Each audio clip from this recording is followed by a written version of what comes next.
Welcome back to Remembering Smallville, a Smallville rewatch podcast. I'm Daniel. I'm Nicole. I'm Kim. And I'm Brett. Okay, guys, I wanted to talk with all of you about your high school dance experiences. Anyone have a fun experience as we see in this episode? There's a dance. So I want to see what experiences you guys have regarding high school dances. Well, I have a good one. My sophomore year, I took a girl to prom that I met on the freeway. What? Ooh, nice. So we were coming home from a scouting camp, and I see this car full of pretty girls. And so I got a piece of paper and a marker that was in the car, and I wrote my number on it and my name, saying, Daniel, call me. And the girl puts the same thing at the same time, like literally. And she lived up in a different city. We would text and we fell for each other a bit. And then I asked her to prom and she came all the way down, drove a couple of hours to get here. How was it? It was great. She wore like literally spitting image of a Cinderella dress. We had a prom at the state capitol building in this beautiful ballroom area. I took her back home. The annoying part was I just barely had gotten my license. And my parents are very strict about me not yet taking people alone in the car, and so my mom rode in the back seat when I drove her home, and so Woof. Wait, so you drove the couple hours home so she could get ready? no, like she was staying at a family member's house, so when I Okay. drove her, we went to some friend's house as like an after party thing, and we were all hanging out, and then I took her back, and my mom was in the back seat, and she was like waiting for me, and I was like, couldn't really do any kissing or anything. Oh, dang. So it was a bit ruined, but it was fun.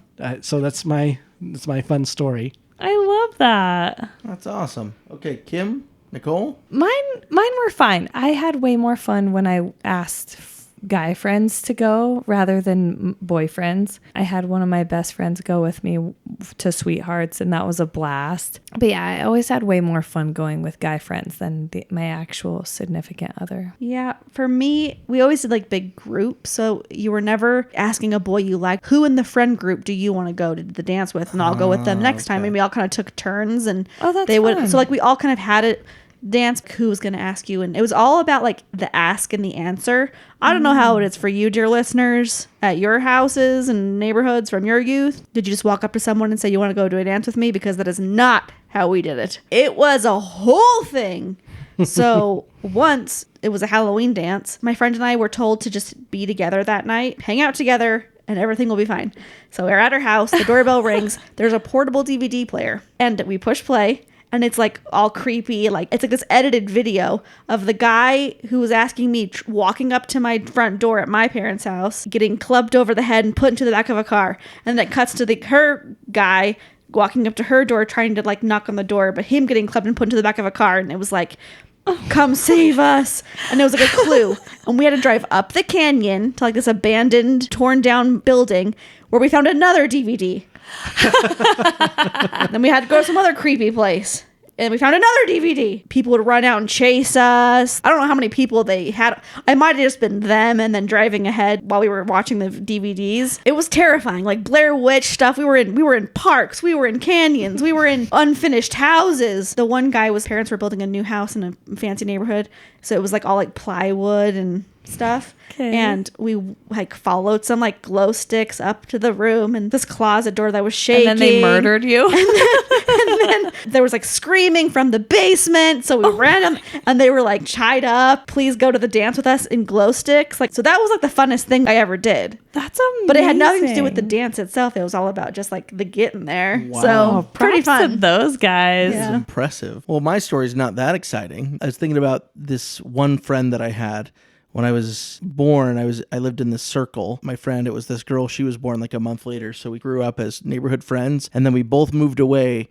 And then we both lived in cities next to each other when we were in high school. And so just a friend, and I decided to ask her to homecoming. She said yes, everything was good. And then I found out from her friends that it was the same night as her school's homecoming. And I felt really bad that I was taking her to my homecoming and not hers. So I contacted the school and I got tickets and paid for pictures at her school and surprised her when we went to her school first, got pictures there, and then went with our group at my school. So she got to go to both homecomings. Oh, And that's so cute. That's fun. Yeah, see, not as exciting as the Blair Witch. Yeah, but that's nothing to do with the dance, though. That was just one fun night. Awesome. It was terrifying, though. I almost peed my pants. Well, speaking of peeing your pants, I think you might pee your pants if you got caught in a tornado. In this episode, we not only get one tornado, but 3, and then a mega tornado. And you know who else is a tornado? Freaking Lionel. He comes through and rips this town apart. Yep. And this is... Season 1, Episode 21, Tempest. In this episode, Lionel Luthor closes Luthor Corp. So many people are out of a job. There are tornadoes that join into one large tornado. Whitney leaves to the Marine Corps. Lana gets stuck in her truck. And Chloe and Clark get to go to the dance together. But wait, there's a greasy man who finds out all of Clark's secrets. Dum, dum, dum. I loved this great drama shot of Lex Luthor at the very The start. opening is so good. Oh my And even the gosh. music is so symbolic. It's so good. It almost looks like it could work as an ending of an episode, too. Yes. It was fun. I liked it a lot. And then Lionel comes in like a storm He to ruin does. the day. It was- And he's all positive, and you're like, something's going on. I know it. Well, he touches down in his helicopter. Did you notice? The helicopter never turned off. It never powered down. He knew he was had gonna be no quick. intention of sticking around, chatting. He was in and out under 5 minutes. Wow. Even Lex says, well, can you give me a clue about what this meeting's for? You gave us 24 hours notice. I had to gather all the employees. We had to put up this big banner, set up this whole stage. It was a lot of work in 24 hours, Dad. And his dad lies and is like, oh, just motivational stuff. No big deal. And Lana goes, good, because we have made a profit for the first time in 2 years. So you should be proud. And he goes, yep, I am. It's great. Yeah. But then, He throws Lex under the bus so hard. oh, I know.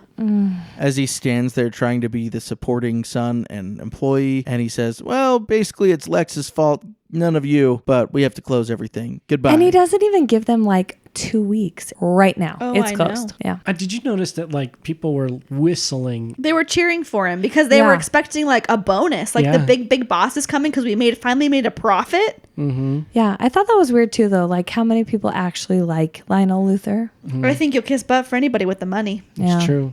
And Lionel's wavy locks in the wind. I'm like, I know you grow your hair out just to rub it in your son's face. Oh, sure. Yeah, It's like a his power move. I will play. say, Yeah. Kim, in a future episode, many seasons down the road, Lionel has shorter hair and the way it's styled, it's like kind of spiked out. It is my favorite Lionel hair look. It's Really? so good. Yeah. I'm excited. We'll get there in like 3 years. Yeah, stick with us, listeners, so you can hear me geek out about it when the time comes.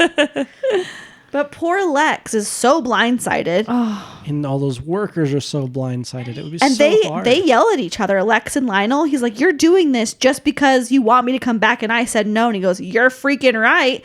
We're closing this. You're coming home, son. And then he climbs in his helicopter and leaves. And Lex has the rage in his eyes. It's just palpable.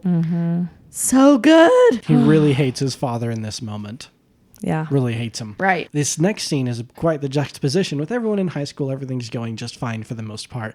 They're talking about what they're all going to wear and all the expenses and all that stuff. And then Clark and Lana are talking. Then Chloe comes to break the news. She says, did you guys hear? Luthor Corp's closed. So I had forgotten that Chloe's dad works for Luthor Corp. And so as soon as she had that face, I was like, oh, I Because that remember. really Yeah. affects her life. Yeah, we learned 2,500 people. That's a lot. The thing is, the town has how many? We said it was 40,000. It's Was a it significant number of people that are employed at 2,000. What's the town. percentage? Someone with skills. There's 30,000. 40. Oh, 40,000. 5%. Okay, now we're talking 5%. So not that That's many. still significant. 5%. But it says it employs half the town. That doesn't make any sense, but okay. Yeah.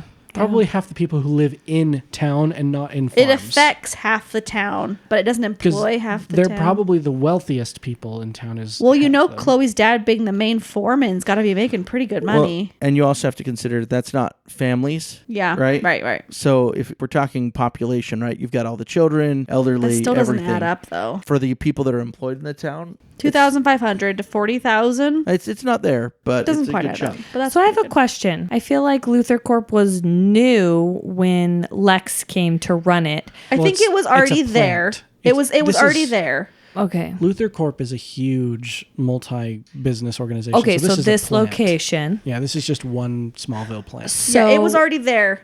okay for a because long Chloe time. moved in at 12, right? Right. We think, and so it's been there at least Yeah. since then. And then we've Couple years. talked about how, remember Earl Jenkins, the shaky guy, he worked there. I'll chime in here. We find out about it bits and pieces here because it used to be something owned by the Rosses. It used to be their corn factory. Oh yeah. And the Luthers came in and took over and decided to take in that business. And it was about the time that they found after the meteor shower. So that's when They started buying land. when the series starts, he's flying out to come and see the plant to buy it. And then the meteor shower happened. So he actually bought it at the time of the meteor shower. Okay. So the Luther plant's been there for a while. He just sent Lex to come run it out here. Lex wasn't happy about it at first, and then he found his way calling it his home. Gotcha. Okay. Thank you for listening to the Luther Corp Weekly Memo. All Luther Corp employees are encouraged to follow the Remembering Smallville social media pages to stay up to date on the latest Remembering Smallville news and policies. Follow us at Remembering Smallville on Instagram or email us at rememberingsmallville@gmail.com. In the next scene, so Whitney has done something very cute, I guess. He's planned a little picnic, and he's like, "Come on, Lana." And even she's like, "Are you okay? We never did this." Yeah. How long have they been dating? We don't really know. About a year, I'd say. They were dating at the start of the school year. Okay. I feel like they talk about it like it's been like 2 years. Because football season's right at the beginning, right? Yeah. And they were dating then, and they were all fresh. And so it's been a full school year. The first thought I had when I saw him unveil the picnic, oh, the bugs. Oh, the Kansas bugs that would have been crawling everywhere. Like, Especially in the evening time like that. yeah, do it way up on the hill, and you'll still have 1,000 bugs, but it'll be... Yeah, right on the water. You know that he's getting eaten alive. But Kim was deceived for a moment when Whitney was reaching into it, because we were watching this together. Kim wasn't the only one. Lana was like, no, maybe we should hold on.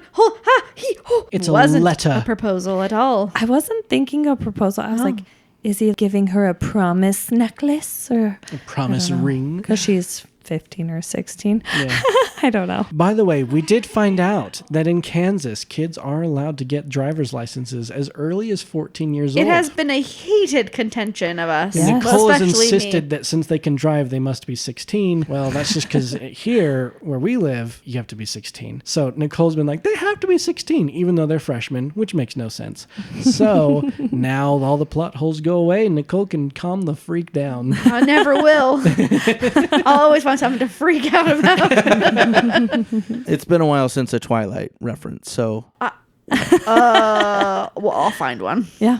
Well, we did have Whitney take out this letter from the Marine Corps accepting his application. He's going to be a Marine. And he leaves on Saturday. I'm kind of excited about this. I'm like, Yeah, is this please the time that he leaves forever? Yeah, this is essentially them writing him off the show. I think he appears a few more times as a guest, but he's not. Yes. I'm so excited. Am I right? Yeah, he has 1 or 2 more episodes. That's it. Woohoo. So he's pretty much off the show now. Yes. I only had to deal with him for a whole season. He got way better in the last 2 He did. episodes. He He did. really turned a new leaf over. So Death will do that to you. good job, Whitney. But adios, right? Yeah. So the next scene we come into, we're back at the Luther mansion. Clark is in there first and notices the octagon, the missing piece of his ship. But he says to Lex, nice paperweight. Yeah. He can't say, nice piece of my spaceship. Yeah. Also, does he know? Yes. So I feel kind of silly, but it has never occurred to me that maybe a piece would be missing. Right. And then when they join together, something could happen. Kim, how does Clark know it's part of the spaceship? If it were me, I would have just known that ship up and down, right? Like I would have studied it. And so he would probably know what's missing, right? But maybe the metal speaks to his body? There's symbols on it.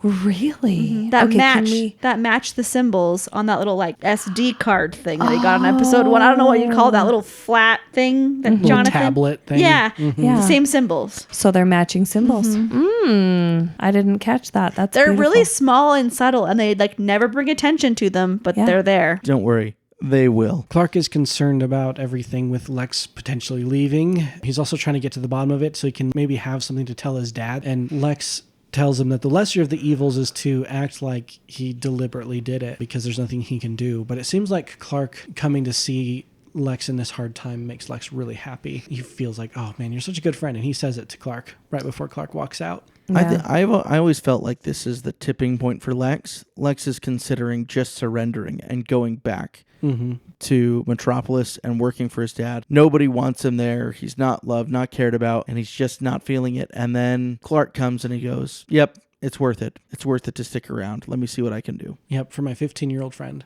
I love it. Lex has never had that before. So next scene, we are back at the school. And of course, our Yeti friend makes another appearance in the background. The Sasquatch. So we have Chloe and Clark, and they are talking about the plant closing. Yeah. And Chloe's Potentially super moving. sad because she's like, this might be the last dance that I get to go to. I will probably have to move back to Metropolis. And Well, her yeah. dad's been talking about it. Because they came from Metropolis. Yeah. They Yeah. moved here for the plant job. And if there isn't a job, it's got to go. Yeah. And she says, you're going to miss me, right? And he's like, do we even have to ask? Yeah. And his smile. She needs the reassurances. She's a bit needy that Yeah. way, but aren't Yeah. all girls? Well, Yeah. especially right now, she's feeling it extra heavy. And she's fought for him for so long. And know. she's like, I'm finally getting him, and then I Yeah. have to move away. Oh, This episode has a lot of back and forth between like the kids and Lex, the kids and Lex, the kids and Lex. I almost wish you kind of just like do Lex for a little longer, do the kids for a little longer. I feel like it cuts back and forth a lot. True. So we're going to be cutting back and forth a lot. so we apologize in advance. But you guys should have watched this already, so yeah, you should get No it. surprises. get with it, children. So back at the Luther Mansion, he's got the managers from the plant, and he's coming up with a sneaky plan to go ahead and buy out of Luther Corp. An Yeah. employee buyout. He would supply 90%, and the employees need to supply 10, which is probably pretty hefty 10 still. But it's a plan. It's a potential way to do it. Because if it works, they'd make a lot more money because they would be partial owners. When you invest your own money, you make more back if you're successful. And he insists that he can get the backing of the board necessary to allow the buyout to happen. We're going to see what comes of this. It won't be resolved, unfortunately, until season 2. Really? Oh. Well, we know this, but I thought it was cute that he met A with. secret meeting. My dad Yeah. can never hear about Yeah, this. I Secret, loved it. secret. I like that Lex is trying. Yeah. He's not going to just be like, okay, Dad, guess I'll go back to my cushy job in Metropolis. Yes. It's not the ideal plan, but it's better than nothing, better than giving up. Yes. So then it skips back, and we're at the Talon. I didn't like this scene. It was a little weird. Lana is cleaning up some spilled coffee or something. Clark sits on the steps, and they both tell each other, my significant other is leaving. Yes. Whatever will we do? Bites Pinky. Yeah, Like, I just didn't like it. I know. Do you know what I mean? They're both Yeah. just like, oh, mine's leaving. Oh, mine's leaving. I guess we're going to be alone. Together. It's not coming across like that super me, it strongly. was. It's there. Okay, so It's there. It's there, but it's not like they're being super blatant No. about it. They're Yeah. clearly, they've been confiding in each other for weeks now. Which is the hidden thing, right? Like they're slowly getting closer and closer They're without getting a real being relationship. together. Yeah. I Yeah. love that, babe. It's the underlying. Yeah, they're inches Yeah. from the underlying message. I mean, it's not like they have to dig deep to get there. You just go, blow a little dust away. There it is. Well, and clearly Lana told Whitney she wasn't sure about waiting for him when he asked because... Because Clark. Is in her back pocket.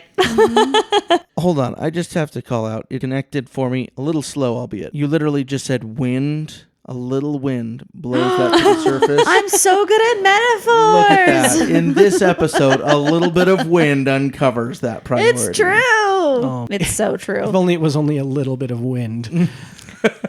So then Clark, in the next scene, decides to express his feelings through ramming posts into the ground. Yeah, for a future I fence. loved it. Yeah, this was much to the female's delight. Look at his muscles, just shoving it in. Oh, it gets even better Pound in it just in, a Clark. moment. Pound it in. Did you see? Okay, we're spraying Nicole. Did you see the dirt special effect? Yeah, I loved it. It was a practical effect. Yeah. I love it. So I had a thought here. Tom Welling, during filming of all this, probably had to be very careful never to like get a tan, never to get a farmer's tan. Because he couldn't. He wouldn't. Oh my They'd make up it off. Yeah, They but that would would. be annoying to deal with. Would So be he probably annoying. had to work hard to like wear lots of sunscreen or something. I like. I'm curious I about just that. love it. Clark, the best scene of the whole episode. Clark finishes his heavy manual labor, gets in the truck to drive it 6 feet back to the barn, which is already on his property. And the truck just freaking explodes. I was like, what? And Clark gets out and he's like, oh, my favorite jacket. Throws it off and he's just gloriously topless. His shirt is singed. It's so and he good. just tears it off. Thank you, Nixon. Thank you. And then he stands in that way where he's flexing and he like turns the upper half of his body a bit, little bit bodybuilder-esque, Yes. just for all Some the obliques. ladies, For the thirsty gals. which there's two of them. They were whooping. And, Damn! Wow. You see that? Look what she did. Do it again. I'll get that soot off. so, Brett, Oh my gosh. if we were talking like this about Lana or Chloe, we would be in Inappropriate. trouble. So in trouble. Inappropriate. It would be disgusting. We would kick you Here's off the the thing. show. Double standards. If you wrote their name down a bunch of times, you can say it. Okay, It's that's too not- late now. You can't do it. You can't do it retroactively. No, you have to have done it when I've you were a earned teenager. the thirsty Yeah. girl rights. All I'm saying is that women would have no standards if they didn't have double standards. Well, we're not going to act on them. We just think about it. Just kidding. And yes. Tom Welling, I promise I'm not a creep. I just have vertigo about Tom you Welling? in my youth. I'm a creep. If they listen to this, oh boy, I think they'll be flattered. I hope so. Well, Nicole's also very attracted to Michael Rosenbaum, so. I am. Except it kind of stresses me out because he looks like my brother. Oh. So Do we but- need to diagnose this? I'm just kidding. they look the same. Yeah. They Yeah. do. If- So she's conflicted. Yeah, because I like Lex's character. I like Michael Rosenbaum. He's not related to me, so it's appropriate. Yes. But also, every once in a while, he like does a facial expression. I'm like, oh, that's my brother. We need to see pictures. Have I Would you never shown care? you a picture of my brother? Maybe you have. I feel like you have. I feel like I have. I feel like we need to But I'll- post them side by side. Would he be against that? I don't think so. Okay. All right, while you're pulling that up, the next scene we run into are back at the Luthor Mansion, and we see that Lex is trying to carry out his secret plan, but Lionel is one step ahead of him still. Him and his floppy He's aware, hair. he's thinking, oh, you're going to let your employees take out second mortgages on their home to fund this buyout? Guess what? I bought the financial institution in Smallville so that I own their loans and I can call them and I can kick them out of their homes and buy you out of the plant then. I can still win. It didn't surprise me, but gross. So gross. Okay, we're seeing a picture of on. Nicole's brother. I see it. I see it. I think there's enough of a difference. I don't see an issue. But yeah, Lionel is really one step ahead. It's super annoying. This is making Kim really not like him, huh? Ugh, I hate it. And then I hear Nicole's love for Lionel, like secret weird love. And I'm like, why? He's the Secret weird worst. love. He sucks this episode, but he gets his hip broken as punishment, so it'll be fine. Okay. Well, and he still has a lot of arc to go through himself. Little things here and there, and big things. What's crazy about Lionel is he's playing like 8D chess with Lex's life. He's thinking, Lex is pissed. I just closed his whole thing down. He has no choice. He's obviously going to try to plan something. So I'll just buy the bank that he'd use to plan something. Problem solved. He just uses his money over and over again to solve his problems. What's next? What's next is we have Clark awkwardly trying to express to Chloe that he doesn't have to wait to pick her up. He can't ask Lex for the limo because of the chaos. He just had his truck blown up. He didn't mention with him in it. She probably would have been happy if that he was shirtless too. Yes. But She would have. she says, I'm willing to drive. It's not a big deal. She's such a doll. Like, Yeah. my love is growing for her. I really. And then I like really that she's bold enough to say, I'm having anxiety about this idea. Yes. Which she's 100% right about, which is that something will happen. You'll abandon me because Lana will be alone at the bus stop and you won't be able to resist and you're going to go to her. And he's like, no, Chloe, I'm going to the dance with you because I want to go with you. I know. And for those who are on varying degrees of the liking Chloe train, I will tell you that by season 9, if you don't absolutely love Chloe, you haven't been watching the show. Okay. By then, there is no excuse whatsoever. She will be one of your favorite characters. Yay. She just has really great impact. And I'm really glad she never gets written off. Yeah. Because they do such a good job with her. Anyway, what happens next is we go back to the Talon, and now we have Clark in his red jacket that's going to be a really big part of the show for, I think, 6 more seasons? Is that because his blue one exploded? Yeah. Now he only has red. I don't know if he wears a jacket more than this particular red jacket. It is like his thing. The more he starts falling into a superhero role, he'll always wear it with this blue shirt. And, We should give it a name. Red. Well, it does get a name. Huh? Not the jacket, but his look. The Because of red, that blue jacket. blur? It's not spoiler. That's what they call him. In comics? Yes. What? What is it? Well, they The red boobler? The red, blue blur. Oh! all the pictures they get of him are a blur that's red and blue. The red, blue blur. So that's like his It's a terrible superhero name. name for a while. Say that 10 times fast. Red, blue blur, red, blue blur, red, blue blur, red, blue blur, red, blue blur, red, blue blur, red, blue blur, red, blue blur. Are you freaking kidding me? That was beautiful. And that's a reel. Wow. And now every single listener never wants to hear Red Blue Blur ever again. I don't know. We won't have to talk about it for about 2-3 years, so don't worry. So while we're at the Talon, Roger Nixon confronts Clark and asks him how he didn't get hurt in the explosion. And it occurs to Clark, oh my goodness, you saw this. How Yeah. did you see this? You had to have known some part of it. And Lex shows up. and pretends he doesn't know him. I'm like, Lex, be honest. It hurts, huh? You like Lex, but that dishonesty. Every once in a while, he just... Honestly, it's one of the challenging parts about Lex Luthor is, as maybe it's my age as I watch the show, I come almost from a parental point of view, and I'm more disappointed. I know that he's capable of doing more, and I'm like, Lex, come on. And I want to just cuff him on the back of the head. Wake It'd up. make a nice slap. Especially with that bald head. But Nixon doesn't give away the game. He's like, oh, right, Mr. Luthor, nice to meet you. And then Clark promises Lex, I have no intention of chatting with this dude. He sucks. And he does. He straight up sucks, bro. So bad. So Clark then decides to do the honest thing that he didn't do with Phelan. So this is kind of an interesting concept. He learned that lesson, and he said, Mom and Dad, I'm going to tell you now what's happening. Someone found out. It's really uncomfortable. I think he might have been behind it. And then he's still uncomfortable because he doesn't want to make Lex look in a bad light. He has to say, Lex has a piece of the ship. Yep. A missing piece of the ship. Yep. But Jonathan's reaction is still the same. Go about your life. Take Chloe to the dance. Don't let anxiety get you down, boy. Well, it's good because you need to stay low profile until maybe Jonathan can figure out what to do, how to help him. Maybe they can catch him in the act as he's trying to follow him around. It's a good plan, I think. Yeah. In hopes it'll blow over. But little do they know, Nixon is a listening. Yep. He hears all about the spaceship, all about the storm cellar, all of it. Abilities, powers. This he knows was it so all. annoying. I know. I actually had this written down because of Kim's reaction while we were watching. On Roger listening, she went, no! Well, he's going to have to die. Right?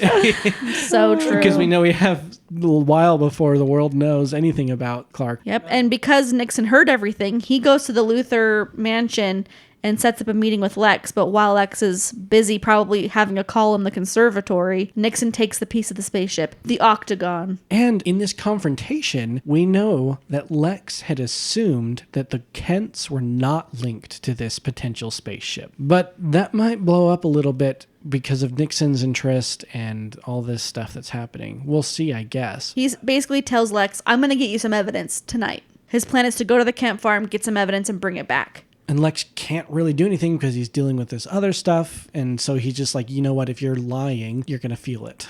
But then Lex does decide to confront Clark a little bit. While Clark is getting ready for the dance. And he offers nicely to tie Clark's tie for the tux.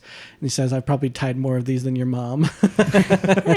But what's so like double meaning about Lex's conversation with him is he's saying, Clark, whatever happens in the next couple of days, remember I'm your friend. He's not talking about my business and the plant and his job. That's not what he's talking about. That's what Clark thinks he's talking about. He's not talking about that. Yeah. And he's he making knows references something's to lies. coming. Yeah, lies and deceit. That's not what true relationships are built on. It's built on trust. It's a good thing we have trust and we're not built on lies and deceit, right? Yeah. Yeah. It's rough. I feel bad for everybody. Yeah. Lex is so unbelievably stressed. And then he's also, the thing he's been obsessing about this whole year is finally coming to fruition, I guess would be the best word.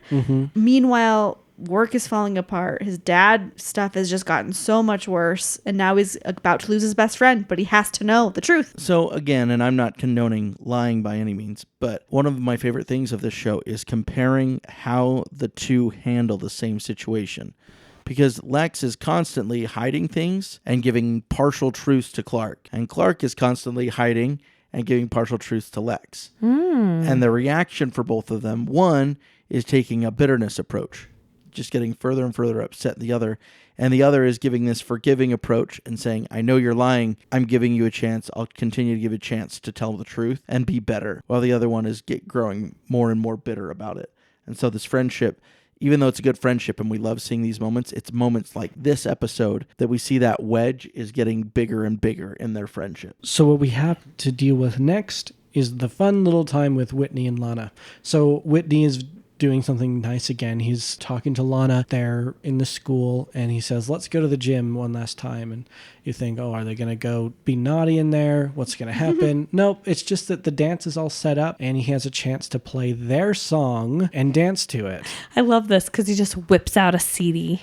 And like he's been carrying it with him. And if you notice, it's the very first song from the very first episode. Not the very first song of the first episode, but it's from the first episode. Episode 2. Episode 1. Oh, yeah. It's the end of episode 1, isn't it? Yep, it's Everything by Lifehouse, for those that are wondering. Yeah, they dance in this empty gym, and it makes Lana feel maybe a little bit more like she wants to be with Whitney and but then wait again, for him. She's still non-committal about it because he's like, what do you think? You want to date me forever? And she's like, shh, let's just dance. Yeah. I thought it was pretty. I thought it was a pretty way to decorate the gym, except for all the balloons on the floor. I know. I don't know why I assumed that the dance was going to be in Metropolis, like somewhere fancy. Oh, that would be cool, but... We always had our school dances at the school. We've talked about this before. And in the next scene, we have Chloe showing up for the date. Yeah, and she's so cute. Basically, the rest of the episode is going to be a windy nightmare. Yeah. And they're clearly doing voiceover. It's done well. You can barely tell, but I can tell that they've been dubbed. It's cute though. They're really flirty. Like Chloe must have like taken a Valium or something because she is so flirty and touchy-feely. And like later at the school, she's like wiping like crud off his face and so cute. And they're just so familiar. Awkward. They look like they've been dating for weeks and weeks. But also they do have some of that little stiff awkwardness of how much do I do. Clark does. Yeah, Clark does. Chloe is all in. Yeah. Yeah. It's cute because it's very, very flirty. It's very 15-year-old. She's just excited. Yeah. She's like, I've been waiting for this moment my whole life. It feels natural. It looks natural. Yeah. I love it. Yeah. And she's all smiles. I loved it. Corsages, Kim, talk to us about those. Oh man, this one was cute. It like, usually you don't have like a stem showing. Only on the boutonniere is there a stem. Her corsage had like a stem and a group of flowers. You could tell they were artificial flowers, but they were pink and just like a cluster of them. And I loved it. And she went for the old fashioned boutonniere pin. Yeah, and then pokes him and he doesn't even know it because he has nipples of stone. Stone nipples. Like Edward. That could cut Oh man. Told you I could do it. I hate everything. That's all Kim's fault. I had nothing. Well, Kim, why do you know so much about boutonnieres and corsages? Oh my gosh. Okay. Freckled Fox Flowers. Find me on Instagram. I make boutonnieres and corsages and I love it. And I do artificial or real. but only if you're really in the, Salt Lake, Utah area. I will mail them, but they'll probably be dead by then. Or you can just look at the cute pictures of things she's made. Yes. Share some love. Get some Free. ideas. Free ideas. Have you seen those the boutonnieres now, where it's like instead of a pin and a wrapped up little piece of flowers, you shove them into a little like plastic flat thing that slides into the pocket? Yes, I have seen that. Those are cool looking. That's So the new cool. thing. I like it. Do you know what I use? I use magnets. And they're like industrial magnets. Super strong. Yes. Just to get the magnet apart, you have to slide it sideways. Yeah, but they're amazing. And then you don't have to poke a nipple. You can just pinch a nipple. Yeah, because most teenage boys do not have nipples of steel or stone. Speaking of cute moments, there was somebody else watching this cute moment other than us, and it was creepy, slimy, sleazy Nixon. Roger Nixon. He waited till the coast was clear and he made his move. Yep, he's going to go into the storm cellar to see what it's all about and finally get the last piece of the evidence that he needs. He's holding the octagon of destiny. The octagon of destiny. Right? But then we do get to the dance, and it's getting really, really, really windy. I'm surprised that with this much wind, they haven't issued any sort of storm warning yet. They don't think, oh, there might be a tornado. I feel like I know that tornadoes can come out of nowhere, but this is quite a lot of wind. I think if you're used to it, you don't just stop your life every time it gets a little windy. Yeah, you just that kinda, makes sense. Like if it's a place where it's not generally windy, they'll issue a wind warning. For us, being in Utah, when it snows 4 inches, not a care in the world. We're still going to work. We're still doing stuff for the most part. Every once in a while, they'll do a late start or they'll cancel. Or in this day and age, they do virtual learning or work from home or whatever. But like in Texas, you get half an inch. You're done. Stay home. World's ending. Pipes are frozen. Cats and dogs living together. It's a nightmare. And Kansas is known for getting tornadoes. Yeah. So this is not their first time. And I actually have a problem with this later in the episode. Lana's reaction to the tornado. it's like she's never seen one before. And I'm like, they grew up doing drills in school, at home. Like, Yeah, and you'd think she would know what to do in that situation. We'll talk about that She's an later. idiot. Yeah. it's why the Kents have a storm cellar. It's not surprising. Dorothy. We don't have storm cellars in Utah because the last time we had a tornado... We have basements. Even so, last time we had a tornado, it was like 1993. No, I was in elementary school, so it was Okay. So late last time 90s, early aughts.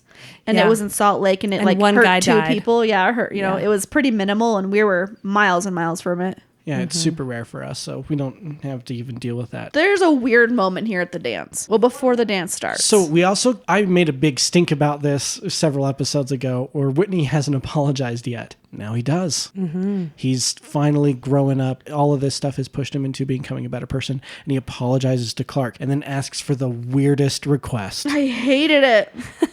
Do me a favor. Just watch out for Lana for me, because I know how I feel about her, and we're going to be together when I get back from the wars. Even though you've been trying to steal her from me for the last year, Which no one's couldn't denying. ask my mom to watch out for her. I couldn't ask my best friend, but Or Clark. Chloe, or anyone, Pete, anyone who's a non-player in this triangle. Yep. He's like, hey, Clark, do me a favor, watch out for Lana.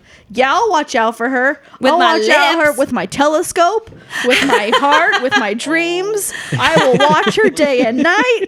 I'll do it, Whitney. Listen, I think that Whitney has matured, but I also believe that this was a very sneaky thing of him to do. Yes. That's intentional to ask Clark. 'Cause then it to breaks the hold bro that spot. code. And he's like, hey, you do me a solid and watch after her. He's basically telling Clark to back off. Mm-hmm. You don't make a move while I'm gone because I'm coming back. Sneaky, snaky, it's gross. So Whitney's matured, but he's also still a snake. We do see Lana taking Whitney to the bus stop, seeing him off, and she gives him something that's going to help Clark's life a lot. I know we haven't dealt with it much in a while, but she gives him the kryptonite necklace, For luck. I loved it. I was like, of course. which is great. It writes that off the show, and it writes him off Maybe the show. it'll give Whitney some meteor powers next time we see him. So he'll be like Captain America in the Marines. Mm-hmm. We get a windy goodbye kiss. Yeah, it was Hella really windy. good. It was really good. Whoever bought that big wind machine they used got their money's worth, because it's in every freaking scene. Yeah, they did a good job. Turn it on to full blast. Blow some leaves around. It's good. I don't know about you, Kim, but my hair will get so snarly in the wind. So snarly. it. My hair gets snarly when it's not windy, so I can't even imagine like Lana's hairdresser being like, please turn off the fan. Can we put her hair in a ponytail? Seriously. It would have been, if they had given her some like Dutch braids, Yes. so much better. Next scene, we finally get Nixon entering the storm cellar. This made me so mad. Yeah. I hate him. I know. How dare he snoop? I would have taken his camera and just like, Smashed it. yeah. Yeah. Because he's on my property, right? Yeah, just shoot him. Just saying. Just blame it on the tornado. I don't know. Yes. That bullet got there. The wind. I hope he ends up in the tornado. I don't know. But what happens, really, that's the big deal too, is that he's down there filming. Here's what's annoying about that. Let's say he's successful. He films it. He gets away with it. Anytime anyone wants to watch that video, they're going to see it all Blair Witch style and hear, "Aw, Nixon, you're going to be so filthy rich."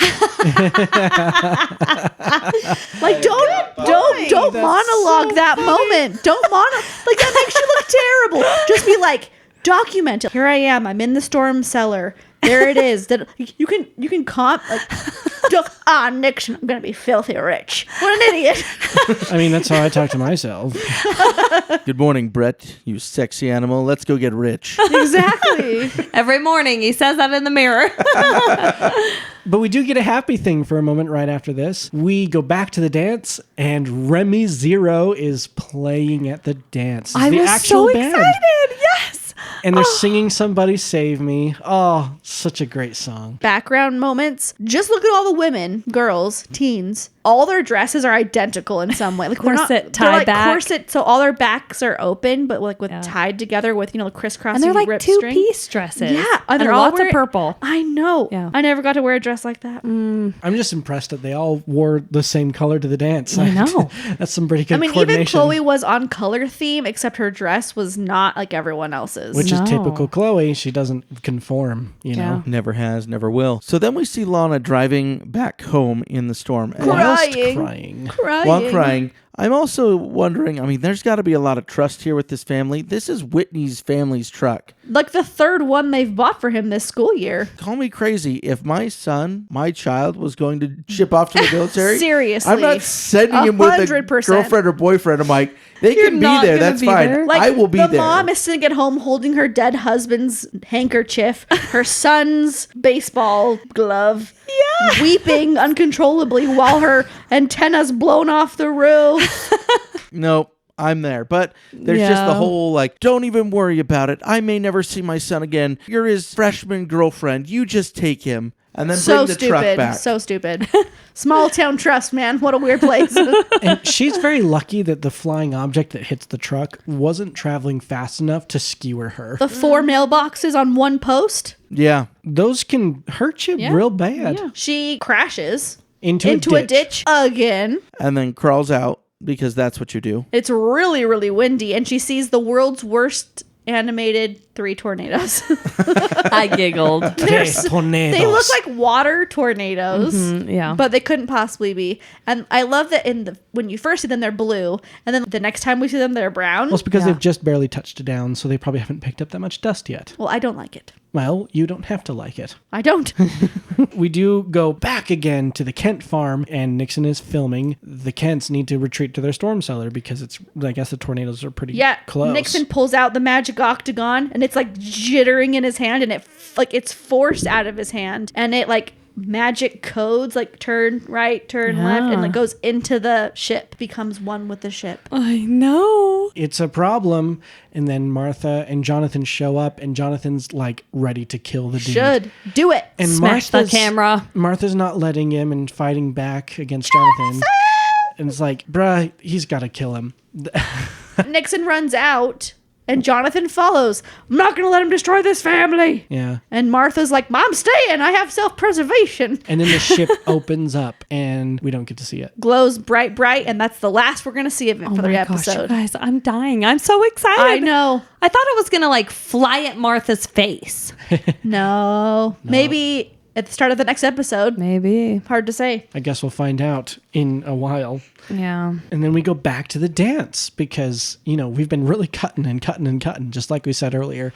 Remy Zero's playing a different song, which is apparently Chloe's favorite song. That Clark ask them to play. I Yeah. know. And they're dancing and they're almost kiss. Yes. I know. And then the stupid vice Almost. principal ruins it by announcing the tornado warning, which probably is We a- assume it's the And right. it's so annoying that Clark's like, Lana, I got it. She's probably in danger. Oh I no. know I I know. kind of hate how they wrote that. I hate the whole thing about it. Couldn't he have been like, I need to go check on my parents, and then he runs into Lana on his way? That would have been such a better excuse had they written it Right? that way. It would have made Clark more likable, but that made And him it less would have likable. made I know. Chloe Understand. less Yes. predict the future exactly as it happens. Yeah. She's like, I'm worried you're going to abandon me the minute that you can. Yes. He literally abandons her the minute that he can. It's horrible. Oh, I know. Yep. It was kind of dumb. But we do get to see Lex and Lionel really have a row. And they go after each other quite a bit, first with words, and then literally they start grappling each other just in time for the tornado to blow in the glass and break them up. And then a bookshelf falls on Lex Luthor, and a pillar falls on Lionel Luthor, and then the ceiling breaks through, and almost another pillar stabs Lionel in the face, while Lex's eye is bleeding all over the place. Lex has a chance to save his dad, and he clearly is wondering if he should. And that is a cliffhanger for that scene. Yes. So we have Martha cliffhanger with Jonathan running away. We got Lionel cliffhanger with his dad. Will he save him? Will he? Won't he? And The then ship we have opening. The ship. And then we have our last cliffhanger of Clark running in his tux and seeing Lana at the last minute. Clark getting sucked into a tornado. Yep. And Yeah. that's how it ends. Whitney's mom's truck. Yeah. I So know. something kind of funny, if you have the DVDs of Smallville, there's this menu that pops up when you first look at any of the DVDs, and it plays a bunch of sequences of the show. And like four of those little things that they play are in this episode. You know, you have Lana coming out of the truck with her windy, blowy hair after crashing. You have Clark rushing up. I always think of those because that was my real first experience with Smallville. Watching through it was getting the DVDs and watching through it. And those images just flash through my mind when I think about it. But the last thing that happens is 3 tornadoes turn into one. Insane. And the truck goes up into the tornado with Lana in it. And Clark rushes And into that's the it. tornado. And it ends. And I was like, oh, That's Could not you resolved. imagine waiting like 9 months oh my for gosh. the resolution of this? Listeners, we will not make you wait 9 months. No, we're Only 7 days. we're actually going to be recording that really soon. So So Kim, you're gonna have to wait a little bit. Okay, I can wait 7 days. I want to know all of the music besides Somebody Save Me in this episode. Okay, we have What Do I Have to Do by Stabbing Westward. What a name. We have Breathe by Green Wheel. Everything by Lifehouse. We called that one out. Somebody Save Me by Remy Zero. And Perfect Memory or I'll Remember You by Remy Zero. Excellent music. Excellent way to come out the season. 5 songs in the episode. Definitely a heavy song episode. I don't want to make any assumptions. So we'll start, Kimberly, with you. Would you rate this episode a super or a man? You know, this has to be super because it is a cliffhanger. Like, you have to watch it in order to go on, right? I loved it because you got to see a little bit of Clark's new love and a little bit of speed and power. His ship. Oh, finally, something happening with the ship. Tom I've Welling been shirtless. waiting. Yeah, Tom Welling It shirtless. started out as a pine cone, then it was just a regular shaped ship, and now it's like a an wake. egg. Oh, so yeah, I thought it was super. You have to watch it. Super is an important episode to watch because season 2 is going to continue it. Honestly, if you really wanted to, you could just skip this and watch the recap after this. You could. But this is a 2-parter, so I'd say it's super as a 2-parter especially, and less so as just a single. All right. I think it's super. So much stuff happened, but at the same time, nothing really happened because you have to have both pieces. Yeah, Right. Nothing's resolved yet. I don't want to speak too far ahead, but I do believe this with the follow-up and connected episode are a super episode. Oh, yes. Yes. But by So, itself, it's By itself, soup. you're like, it's super because you get It's to soup. see some fun things in there. You get to see Clark using powers. You get the anticipation and the excitement. You get the drama in there. You have Lex and Lionel and their battles for the company, and you have the parents, and you have Roger Nixon, this whole storyline, this arc from season 1 that's been carrying in the background, finally coming to something. And you see the ship starting to do something, which you've waited for. What is this ship and why do we care about it? Okay, it's been building up. It's the perfect end for me of season 1, even though it doesn't finish and conclude in this season. I think it's the perfect conclusion for this season because it's finally putting all of these pieces that we've seen through all the episodes coming together as one. Thank you for remembering Smallville with us. Like, comment, or subscribe. That way you never miss another episode. Watch Smallville with us every week. We hope you enjoyed remembering Smallville Season 1 with us. Next week, we're going to be recapping the whole season, so don't forget to check out that special episode. See ya!